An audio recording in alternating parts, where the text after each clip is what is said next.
অভিনেত্রী জয়া আহসান শুধু ঢালিউড সিনেমা ইন্ডাস্ট্রিতেই নয়, টালিউডেও সমান তালে অভিনয় করে যাচ্ছেন।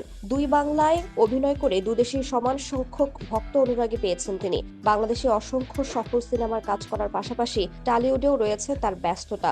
সিনেমা ডিয়ার মা হোক কিংবা পুতুল নাচের ইতিকথা, একের পর এক সিনেমায় অভিনয় করে অসাধারণ প্রশংসা কুড়িয়েছেন কলকাতায়। এক কথায় বলা যায়, টালিউডেই তিনি প্রধান নায়িকা হিসেবে কাজ করে যাচ্ছেন। এমনকি বলিউডেও সিনেমা করেছেন এই নন্দিত অভিনেত্রী। অভিনয়ের পাশাপাশি সামাজিক মাধ্যমেও সরব আছেন জয়া আহসান। নতুন নতুন তথ্য আর ছবি পোস্ট করে জানান দেন তার ভক্ত অনুরাগীদের। রূপার অভিনয় দক্ষতা দিয়ে যেমন দর্শকদের মনে জায়গা করে নিয়েছেন, ঠিক তেমনি সামাজিক মাধ্যমেও ভক্ত অনুরাগীদের শেয়ার করে নেন তিনি। এবার নতুন রূপে ধরা দিলেন অভিনেত্রী, যা দেখে মুগ্ধ নেটিজেনরা। সামাজিক মাধ্যমে এক গুচ্ছ ছবি শেয়ার করে নিয়েছেন জয়া আহসান। সেসব ছবিতে রয়েছে তার ফ্যাশন স্টেটমেন্ট, যা একেবারেই ভিন্ন। পাথরের জমকালো কাজ করা লাল রঙের ব্লাউজ আর পরনে ধূসর রঙের জিন্স, কপালে লাল টিপ, মাথার খোপায় লাল সাদা গোলাপ এবং চোখে স্টাইলিশ রোদ চশমা।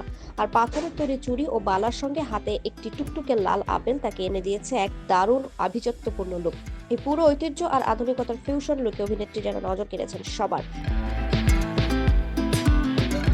জয়া সেই আপেল নিয়ে নানা ভঙ্গিতে পোজ দিয়েছেন, কখনো আপেল হাতে ধরে, আবার কখনো মাথায় ব্যালেন্স করে, এমনকি কখনো ঠোঁটের কাছে ঠেকিয়ে ছবি তুলেছেন অভিনেত্রী। সেই ছবিগুলোর পোস্ট করে জয়া ক্যাপশনে লিখেছেন, আপেল হয় না। এই ব্যতিক্রমী ছবিগুলো প্রকাশ্যে আসতেই ভক্ত অনুরাগীরা ভালোবাসায় ভরিয়ে দেন তার মন্তব্য বক্সে।